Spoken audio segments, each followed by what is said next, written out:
Get her out of my cabin. She doesn't look like a first-class passenger. The voice didn't shake. It struck. Captain Claire Nolan delivered the sentence like a verdict. She stood just feet away from seat 2A, blocking the aisle with her body and her bias. In front of her stood a black woman in jeans and a plain black t-shirt, boarding pass in hand, expression calm. Claire didn't blink. She simply folded her arms and waited for the woman to be removed.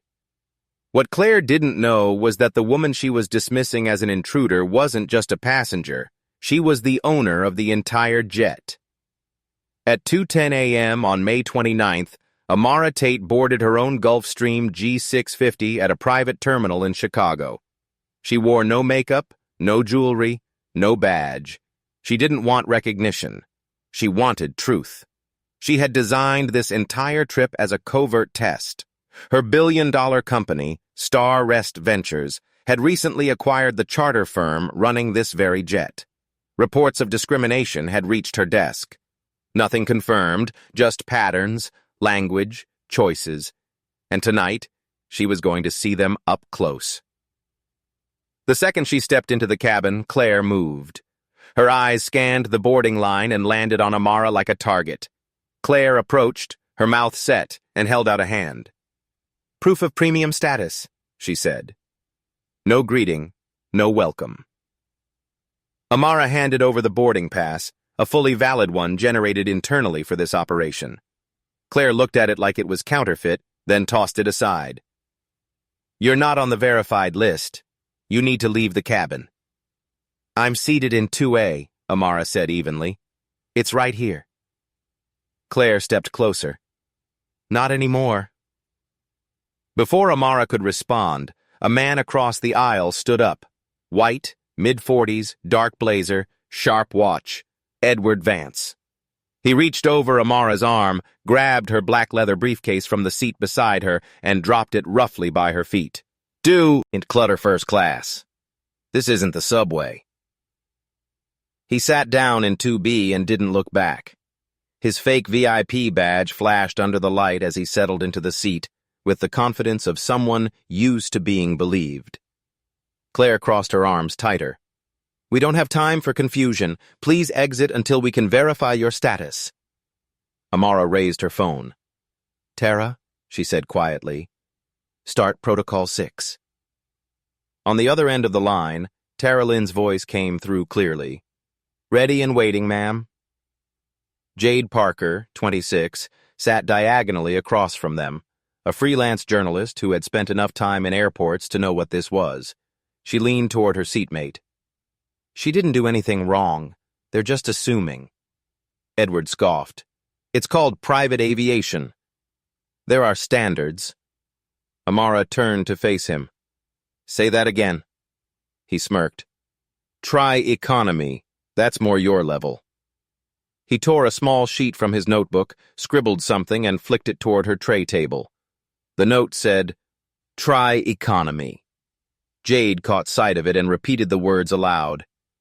"Seriously?"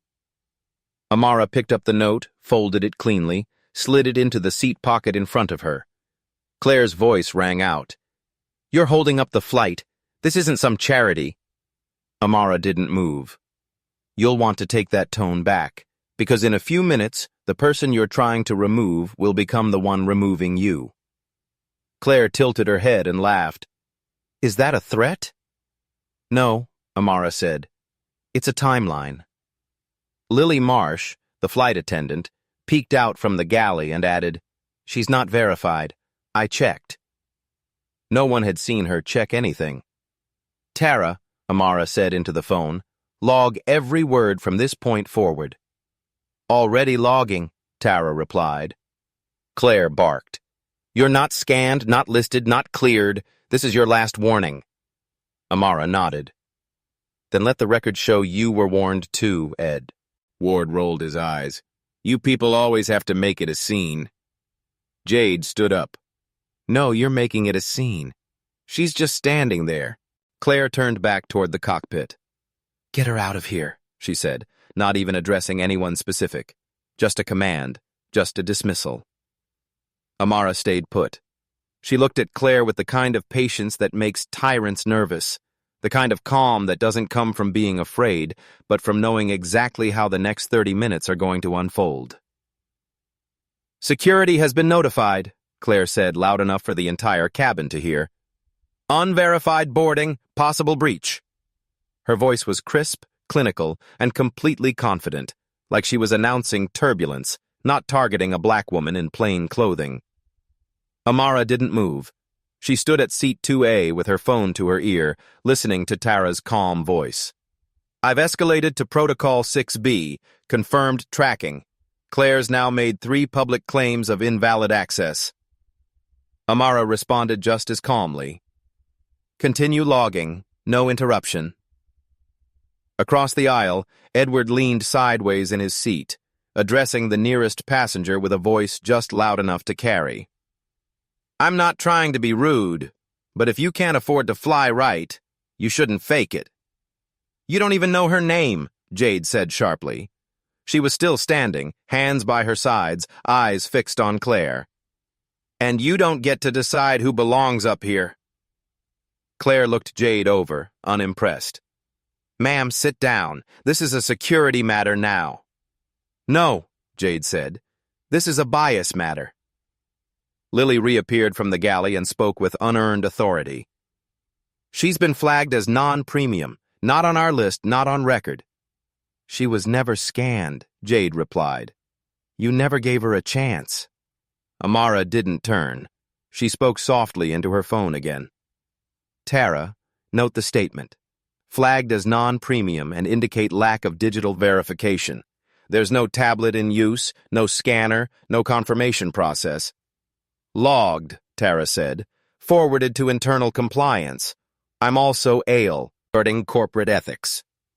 Claire, growing impatient, called toward the cockpit. "Brian, get out here!" First Officer Brian Holt emerged with a frown, rubbing his temple like he'd been dragged into a mess that didn't interest him. He looked at Amara for 2 seconds, then turned to Claire. "What's going on?" "She's claiming first-class boarding without verification. It's delaying departure," Claire said. Brian didn't ask for proof. He didn't even look at Amara. He simply nodded and said, "Call security, then." That one sentence opened the floodgates. Jade turned to the other passengers. "Are we really going to sit here and watch this? She hasn't raised her voice. She hasn't moved from her seat. She hasn't done anything." Another passenger, an older black man near the back, nodded and said, "I've seen this before. Different gate, same game." Claire waved him off. "Let's not turn this into something it isn't." "It already is," Amara said. Edward jumped in again. "She's probably with ground crew. Lost. Confused." Amara tilted her head slightly and spoke into her phone. "Tara, include Edward Vance's remarks under verbal misconduct. Log tone and content." "Logged," Tara replied, unshaken. Claire sighed loudly. "You people love making a scene." Brian stiffened. Even he recognized how badly that would read later. He glanced at Claire, then at Lily, then finally at Amara. "We don't have time for this." "You already made time," Amara said. "What you're wasting is your credibility." Jade had had enough. "You're not going to throw her off this plane." "We're not?" Claire asked, turning slowly. "Are you in charge now?" Amara tapped her phone again. "Tara, proceed to 6C. Tell corporate to ready a compliance callback." Tara responded immediately. "Message delivered. Internal ethics has been alerted. They're monitoring the situation now." Edward scoffed. Who is she even calling? Her cousin? "Yes. Oh," Amara said. "My executive assistant." Brian rubbed his eyes. "Claire, this is escalating fast." "You think?" Jade snapped. "Because you're targeting someone for looking too ordinary in first class." Claire looked around the cabin. The energy had shifted. Not in her favor. There were too many stares now, too many whispers, too many people noticing her certainty had no foundation. And that's when she snapped. She grabbed Amara's briefcase again, this time from the floor where Edward had dropped it earlier, and tossed it toward the rear of the cabin. "This," she said, "is unclaimed junk." The cabin gasped, not from the motion, but from the word junk. Amara took a slow step forward. Her voice was still calm, still even. "You just called my work junk, Claire." Claire shrugged. "If you had real credentials, you wouldn't be standing here trying to prove them. You'd already be gone." Amara raised her phone once more. "Tara, escalate to final level. Notify all regional ops. We're proceeding with live compliance reporting." Jade turned again. "What is that? What does that mean?" "It means," Amara said, "they're about to find out who's really delaying this flight." And then came the twist. Another passenger, a younger white man in a gray suit, stood up in row 3. "She's right. I saw everything. The boarding pass was real. I watched Claire toss it." Claire paled slightly. "That's not what happened." "Yes," he said louder this time. "It is." A third passenger raised her voice. "She asked you to scan it. You didn't. You just dismissed her." Lily tried to jump in. "They're not staff. They don't understand the protocols." "They understand enough," Amara said. "They watched everything." Claire glared.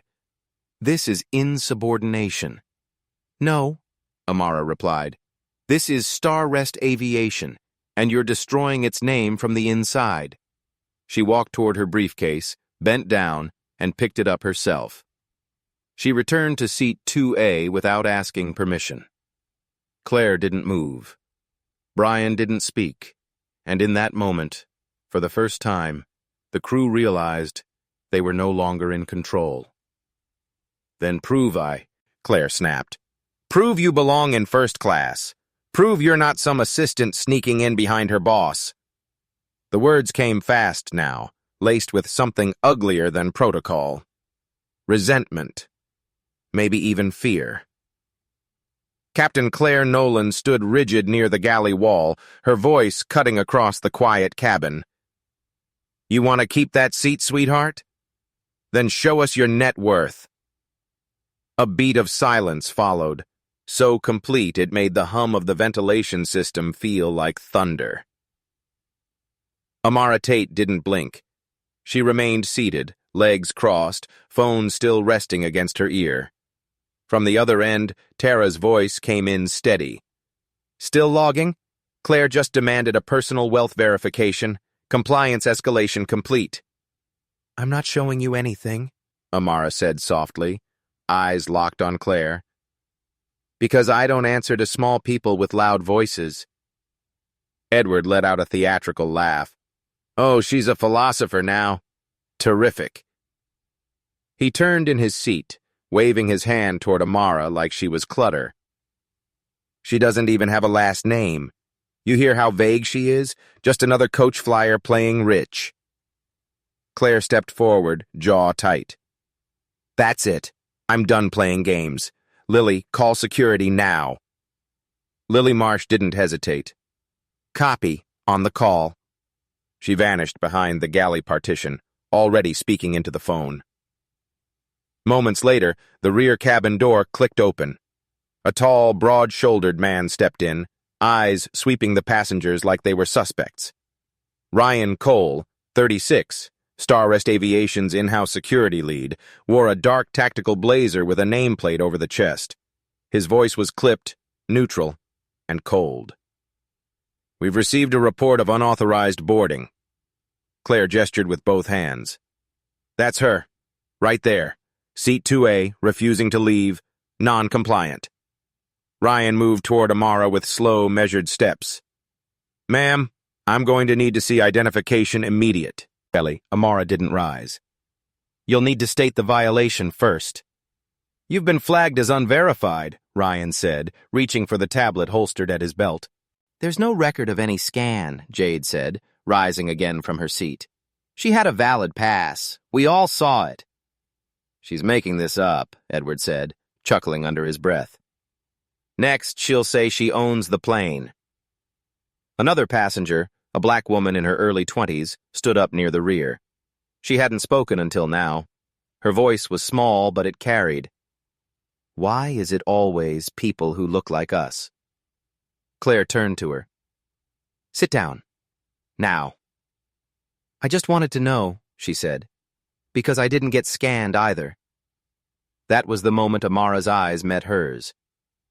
Sana, right? Amara said gently. Sana Miles. The young woman nodded, clearly startled. You're a jewelry designer. You had a client meeting in Atlanta yesterday. Sana nodded again. How? How did you know that? I read your profile last week, Amara said, and I invited you on this flight. Sana blinked. You did?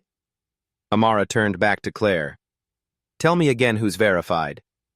Ryan shifted slightly. Captain, we may need to pause. Claire barked. No, she's challenging flight command. That's a removal offense.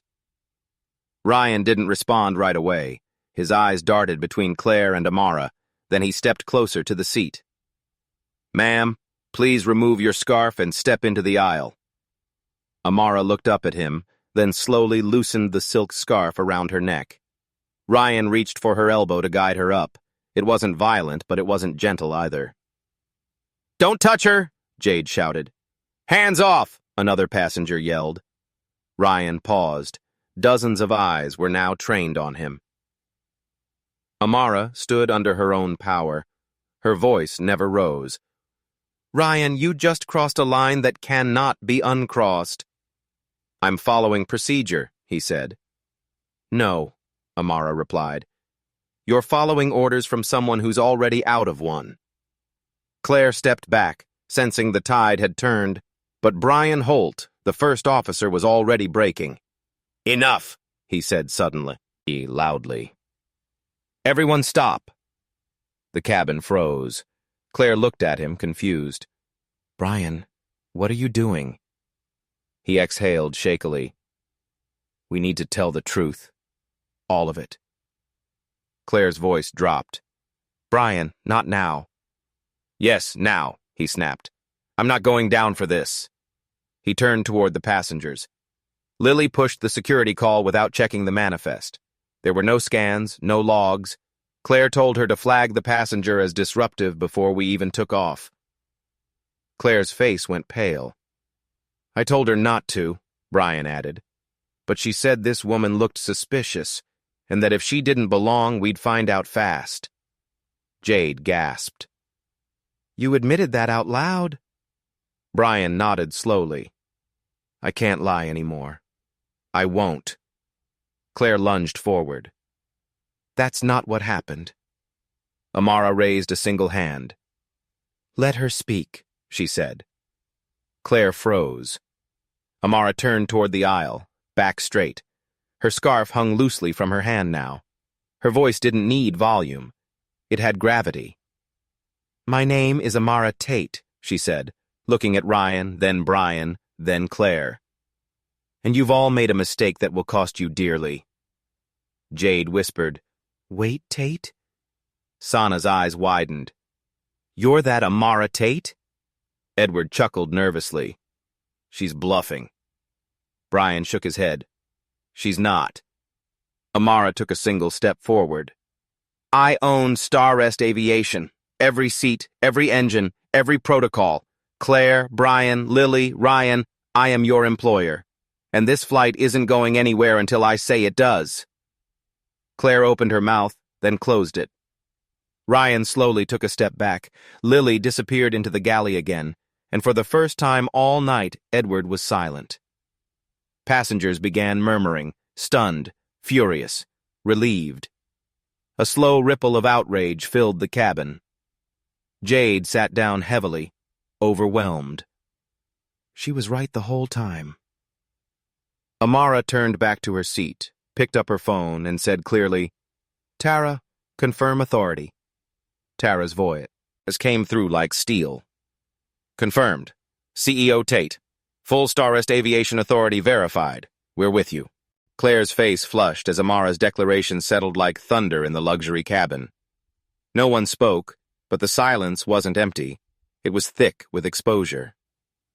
Claire's jaw twitched, and then she doubled down. You think naming yourself changes anything? This plane runs on protocol. I'm still the captain of this flight. Amara didn't flinch. She didn't argue. She simply raised her phone again and said, Tara, move to Phase 3. Begin full verbal enforcement. Authority acknowledged. Regional operations on standby. Claire scoffed. You don't give orders here. But the power had already shifted. Amara turned to the cabin and addressed the passengers directly. If any of you have experienced or witnessed misconduct on this flight, racial, verbal, or otherwise, speak now or remain silent under it. Jade stood first. You've been profiled and mocked in front of us, and I watched your boarding pass get ignored. The older black man in row 5 added, This isn't the first time I've seen something like this. It needs to stop. One by one, voices joined. Claire raised her hand, trying to restore order, but it was too late. The passengers had become a chorus. Lily returned from the galley, visibly flustered. Corporate can't override flight deck command. You're causing disruption, Amara replied calmly. I'm correcting it. Then she looked past Lily, her eyes landing on Sana Miles, the young black designer now shifting nervously near the rear lavatory. Claire's voice cut through the noise again, sharp and sudden. We need this one identified too. She's not logged either. Sana froze. Excuse me? Claire stepped toward her. We're confirming all unauthorized boarders. You didn't scan either, correct? Sana looked panicked. You never asked me to. I was told I was on the manifest. Told by who? Claire demanded. By someone who invited me, Sana said, voice trembling. Amara stepped, fed between them. That would be me. Claire's eyes narrowed. So, now you're handing out premium access like party favors. Amara didn't answer. She simply looked to Ryan, who still stood awkwardly near the cockpit wall. Ryan, are you going to allow this? Ryan hesitated. Captain Nolan is still technically... I'm invoking owner override, Amara said. Now. Ryan looked frozen. He glanced at Brian, who stared at the floor. Then, with visible reluctance, Ryan reached for his radio. Owner override initiated. Jet grounded pending internal directive. Claire's face went white. You're making a mistake, she hissed. Amara turned toward her. You already did. Without warning, Claire stepped forward, eyes wild. You don't belong in aviation. You bought your way in. You don't understand what it means to run a flight. People like you... And that was the last line Claire would speak as captain. Because before she could finish, Amara turned toward her fully and said, That's enough. Ryan, escort her to the forward jump seat. She is relieved of command. Claire barked, Ryan, don't you dare! But Ryan was already moving. Captain, I'm going to need you to comply. This is illegal, Claire screamed. You're finished. No, Amara said coldly. You are. Claire resisted, stepping backward, but Ryan blocked her path. She made one last attempt to take control, yelling to the passengers, You're being misled. She's faking this. Jade stood. We saw the badge. We heard the assistant. She owns this jet. You're just loud. Claire pointed at Jade, furious. You're encouraging mutiny. But no one listened anymore. Lily slumped into a side seat, avoiding eye contact. Brian sank into the galley, hands shaking, and Sana, still stunned, was approached by Amara, who said quietly, You didn't deserve that. You're a guest, not a suspect. Sana nodded, swallowing tears. Thank you. Then came the twist. No one expected. Ryan paused, then looked at Amara and said, There's something you should know. The cabin went still. Ryan lowered his voice. Before the acquisition, This crew ran their own audit system. Claire had Lily mark certain names for scrutiny, names that didn't look premium. It was never written down, but it happened a lot. Amara stared at him. Are you saying this wasn't the first time? No, ma'am, Ryan said. And the reports were always blocked before reaching higher management. Claire controlled that channel. Amara turned toward Tara on her phone. Tara, confirm. Do we have a history of blocked complaints from this aircraft ID? Tara replied, yes, 15 cases flagged. All linked to Nolan and Marsh, filed by passengers but never processed. Most were dismissed verbally, then marked as resolved without action.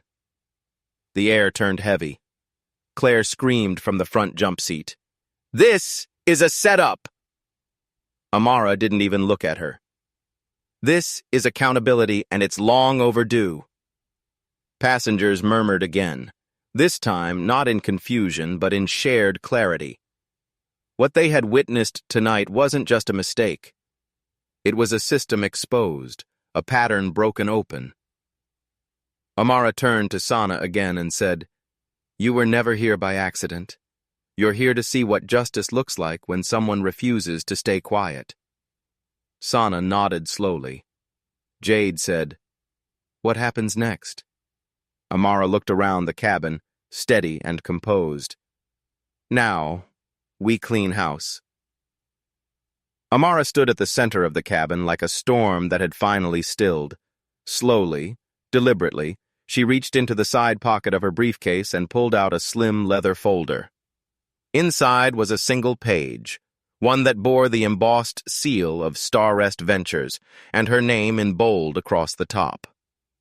She stepped forward, held the document at eye level, and said in a voice clear enough to cut through steel, my name is Amara Tate. I am the founder and CEO of Starrest Ventures. I own Starrest Aviation in full. Every plane, every crew contract, every open, rational policy, including the one that empowers me to dismiss staff on the spot in cases of confirmed misconduct. She paused for one breath, one heartbeat, and then turned to face the people who had humiliated her. Claire Nolan, Brian Holt, Lily Marsh, Ryan Cole, you are all terminated from Starrest Aviation, effective immediately. Claire let out a strangled laugh. You're bluffing. Amara handed the folder to Jade, who read it silently, then nodded and said, it's real. Claire's smirk faltered. You can't do this. There's a process. There was a process, Amara interrupted. You ignored it. You abused it. You falsified it. And then you weaponized it against the very people you were meant to serve. Your process ends today. Lily stood frozen in the galley, mouth trembling. I was just following orders. That excuse doesn't work anymore, Amara said calmly. You didn't just follow them. You carried them out with pride. Brian slumped into the jump seat. I didn't want this to happen. I told Claire to stop.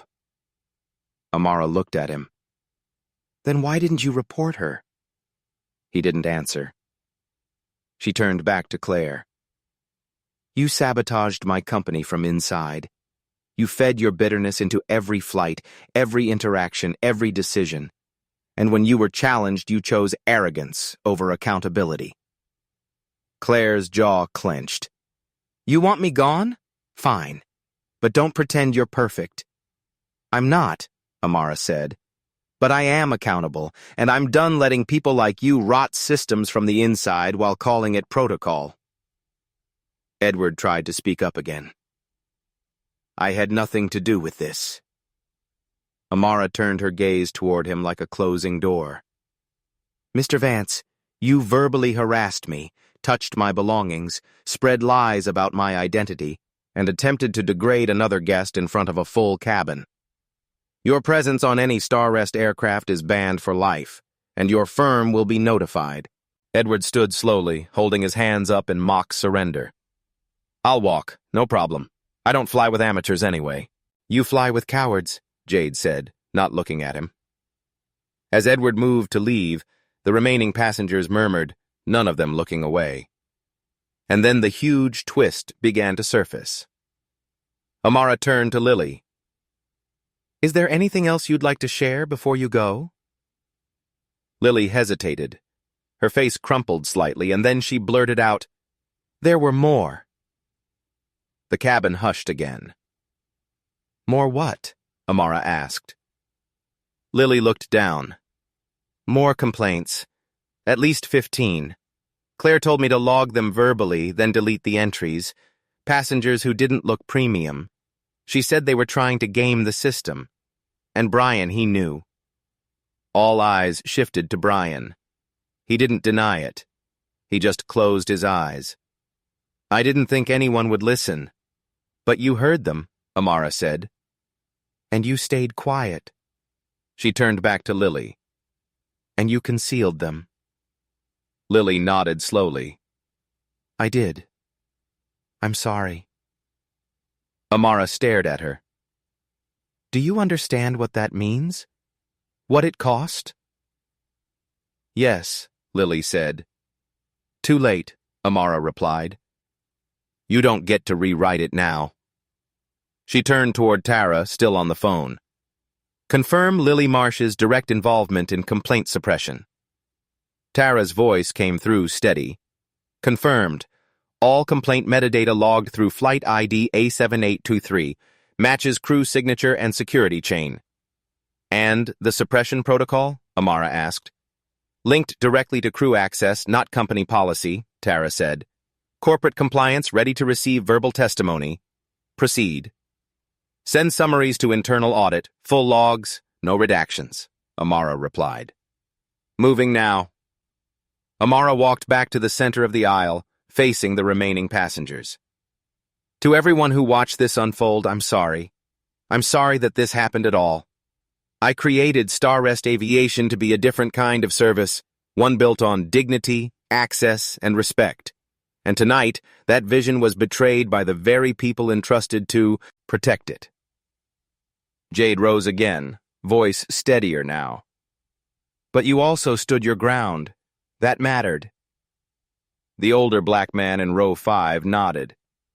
"You cleaned house without raising your voice. That mattered more." Sana whispered, "You turned this flight into a reckoning." Amara looked at her. "And that's only the beginning." Then she walked toward the cockpit door, not to fly, not to escape, but to take ownership fully and openly of what had almost been stolen from her, the system, the brand, the standard. And she would rebuild it all, this time with her eyes wide open. With the crew dismissed and the cabin silent, Amara returned to her seat, but not to rest. There was still work to do, real work. She raised her phone and spoke calmly. "Tara, we're initiating the Starrest Equity Program now, full scope. I want it announced to every active aircraft by sunrise." Tara didn't pause. "Drafting internal bulletin. Headline, Equity begins with eyes open." Amara nodded slightly, then stood and addressed the passengers. "Tonight is not the end. Tonight is the beginning. Starrest Aviation will undergo immediate reform. Every crew member on every route will complete mandatory equity training. Passenger interaction logs will now be subject to verbal audits by regional directors, and any flagged behavior of any kind will be reviewed by an independent ethics panel. No exceptions." The passengers began to murmur again, not in shock, but in support. Jade spoke up from her seat. "That's the airline I want to fly with." A few others clapped softly, followed by a ripple of quiet nods. Amara continued. "We will also launch an anonymous reporting line for passengers and employees alike. Retaliation will not be tolerated, and for those who feel overlooked, unheard, or invisible, we hear you now." She turned back toward the cockpit and added, "This aircraft will remain grounded until a new crew eye is dispatched. Every protocol going forward will operate with oversight from my executive office." Tara's voice returned in her earpiece. "Compliance teams are aligning with HR. Claire's historical behavior pattern has been corroborated with internal review. We're scanning Brian's personnel file next. Amara said, "If you find any reference to concealed audits, flag it red. I want all of it exposed." But then came the massive twist. Another voice entered the conversation, one Amara hadn't heard all evening. Ryan, the recently dismissed security lead, stepped into the aisle slowly, hands raised to show he meant no harm. "Ms. Tate," he began, "I know I'm out, and I accept that. But I need to be honest about something else, something worse." Amara didn't interrupt. She motioned for him to speak. "Lily and we were supposed to report on audit compliance to regional ops," Ryan said. "She told me she was doing it. I believed her, but earlier this month, I saw her editing crew files manually, removing bias flags from reports that came in anonymously. I confronted her. She told me Claire asked her to sanitize the logs so Starrest wouldn't look politically soft to charter clients. I didn't report it. I should have, and I'm sorry." The cabin went dead still. Jade looked stunned. Sana was shaking her head. Amara stared at Ryan, not with rage, but with a silence so sharp it seemed to burn. "You let her alter the record. You allowed deliberate erasure of passenger experiences." "I did," Ryan said quietly, "because I thought keeping internal peace was better than shaking the tree. But tonight, you reminded me that silence is part of the problem." Tara's voice came through Amara's earpiece again. "Confirmed. We just found 4 files with digital fingerprints matching Lily's admin ID, all listed under suppressed flags. She removed incident tags from 3 minority passenger cases. The files were marked resolved, no bias. That's code we've never approved." Amara stood taller. Repair a full forensic review. If any passengers were denied follow-up, I want outreach initiated. Public apology, refunds, everything." "Understood," Tara said.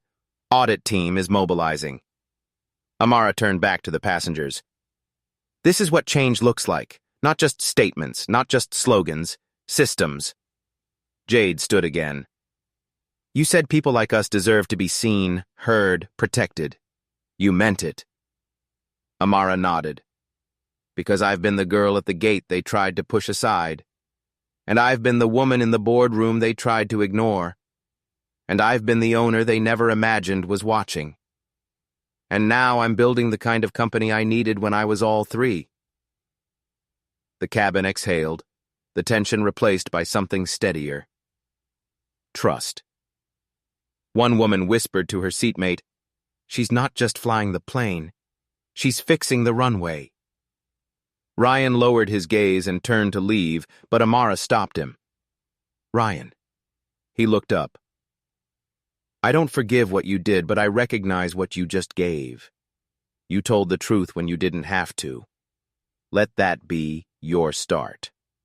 Ryan nodded. "Thank you." And with that, the door to the past finally closed. The new era of Starrest Aviation had begun with real accountability, real reform, and no more shadows. The sun was just beginning to rise over Chicago when the final decisions were made. FAA officials, alerted through Starrest's Emergency Ethics Division, opened formal inquiries into Claire, Brian, Lily, and Ryan. Their security clearances were revoked, flight certifications suspended, and digital flight records sealed pending review. Edward Vance's firm, already under light scrutiny for other internal misconduct, faced immediate audits tied to his onboard behavior and known prior complaints. Tara updated Amara over the phone as passengers. If you enjoyed this video, make sure to like, share, and subscribe to our channel for more amazing content.